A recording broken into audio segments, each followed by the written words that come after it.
Oi, gente, eu sou a Jessi, sou professora de Biologia e hoje nós vamos falar sobre bioquímica celular. Mas antes disso, não se esquece de se inscrever no canal, já deixar o seu like e compartilhar bastante esse vídeo. Vamos lá, pessoal! Quando nós falamos sobre bioquímica celular, nós estamos falando sobre as substâncias químicas que constituem os seres vivos. Então, nós sabemos que todos os seres vivos são formados por um conjunto de substâncias diferentes. E a bioquímica celular vai estudar todas as reações que acontecem nos organismos a partir das substâncias químicas que os constituem. Quando a gente fala de substâncias químicas, de bioquímica celular propriamente, nós temos que nos lembrar das reações químicas. O que seriam essas reações químicas? Essas reações químicas nada mais é do que o metabolismo. E quando a gente fala de metabolismo, que seria todas essas reações químicas que acontecem nos seres vivos, nós precisamos falar dos tipos de metabolismos que acontecem nesses seres vivos. Existem dois tipos de metabolismo. O primeiro é chamado de catabolismo e o segundo vai ser chamado de anabolismo. Quando a gente está falando de catabolismo, eu estou falando de uma degradação. O que acontece aqui então? Eu vou ter substâncias mais complexas que vão ser quebradas em substâncias bem pequenininhas e mais simples. Então, no catabolismo, nós vamos ter uma degradação. Eu vou pegar, por exemplo, um pão e vou quebrar ele até a menor parte que é importante para mim, que é simplesmente a glicose, o carboidrato na menor versão, que seria o C6H12O6. Ou seja, eu catabolizei, eu peguei lá a molécula grande e transformei em uma partícula bem pequenininha e mais simples. Agora, quando se trata de anabolismo, nós vamos ter o inverso ao catabolismo. O que seria isso? No anabolismo, nós vamos construir uma substância mais complexa a partir de substâncias mais simples. Vou dar um exemplo. Quando a gente utiliza lá os aminoácidos para formar proteínas, você vai pegar o aminoácido, que é a menor parte da proteína, e vai converter ele em algo muito mais complexo e muito mais importante para o seu organismo, que seria a proteína como um todo, que pode ser estrutural, imunológica e assim sucessivamente. Então aqui você está pegando uma partícula bem pequenininha e simples e transformando em algo mais complexo do que o inicial. Então, quando a gente fala de metabolismo, eu estou me referindo basicamente às reações químicas que acontecem no organismo dos seres vivos e estou me referindo também aos tipos de reações que podem acontecer. Então, nós vamos ter reações de degradação e de construção. Nas reações de degradação, nós vamos ter o catabolismo, que é quando você pega aí aquela substância mais complexa e transforma em substâncias mais simples. E vamos também ter o anabolismo, que é o inverso, é você pegar aquela substância bem simples e transformar em algo mais complexo e mais importante para o seu organismo. Além do metabolismo, os seres vivos vão ser constituídos aqui pela matéria viva, que é toda a parte que forma o corpo em si desse ser vivo. E aí a matéria viva ela vai ser dividida em dois compostos, os compostos inorgânicos e os compostos orgânicos.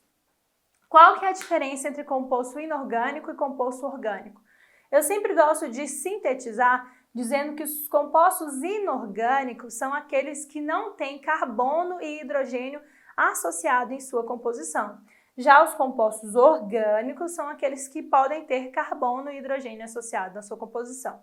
Mas todos esses compostos juntos vão constituir os seres vivos. Nós sabemos que essa matéria viva ela vai ser formada por alguns átomos importantes, como por exemplo o carbono, como por exemplo o hidrogênio, o oxigênio, o nitrogênio, o enxofre e o fósforo. Mas de fato, os constituintes reais mesmo da matéria, que vai estar em maior proporção, vão ser carbono, hidrogênio, oxigênio e nitrogênio. Então esses 4 átomos aqui vão ser os fundamentais. O enxofre e o fósforo nós vamos ter em pequeníssimas quantidades, mas também são importantes para constituir a matéria viva. Falando então agora dos compostos orgânicos e inorgânicos. A bioquímica celular vai estudar tanto os compostos inorgânicos quanto os compostos orgânicos. Em se tratando dos compostos inorgânicos, nós vamos ter dois, a água e os sais minerais. Esses aqui eles vão ser inorgânicos porque vão ser constituídos de elementos que não têm carbono e hidrogênio associado na sua composição. Por exemplo, aqui a água você vai ter o H2O, que tem só o hidrogênio, mas não tem carbono. E os sais minerais a gente vai ter uma infinidade, Eu tenho o cálcio, tenho o magnésio, tenho o cloro e assim sucessivamente. Então eu vou ter aulas específicas sobre esses inorgânicos aqui e a gente vai entender um pouco mais sobre a função de cada um.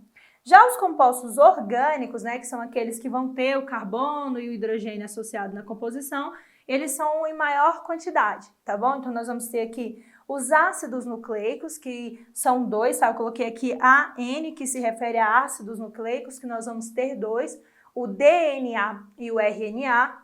Nós vamos ter aqui os carboidratos, esses aqui importantíssimos, as fontes primárias de energia para a maioria dos seres vivos. Nós vamos ter também os lipídios, que são as moléculas de gordura, de óleos, né, que também são fundamentais à constituição dos seres vivos. Nós vamos ter as proteínas, que eu coloquei ali o PTN, né, que vão ser moléculas também importantíssimas para a constituição dos seres vivos. E vamos ter também as vitaminas, tá? Então, nós vamos ter aulas específicas para cada um desses grupos, que são muito importantes na constituição dos seres vivos. Então, o que nós devemos saber em relação à matéria viva? Essa matéria viva vai ser constituída por carbono, hidrogênio, oxigênio e nitrogênio principalmente, mas também por enxofre e fósforo.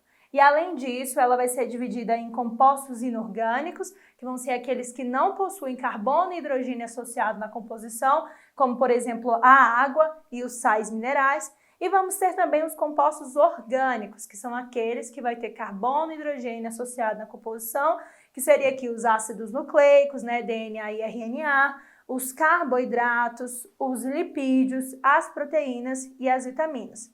Na síntese, pessoal, a bioquímica celular vai estudar então todas as substâncias químicas que vão constituir os seres vivos e também as reações metabólicas que acontecem entre esses compostos químicos. Em relação ao metabolismo, nós vamos ter 2, o catabolismo e o anabolismo. Lembrando, metabolismo é o conjunto de todas as reações que acontecem no organismo. Podem ser reações de degradação, né, que seria o catabolismo, onde você tem uma substância maior sendo convertida em uma bem menor e mais simples, e o anabolismo, que seria a construção, né, você pegar substâncias aqui mais simples e transformar em algo maior e mais complexo.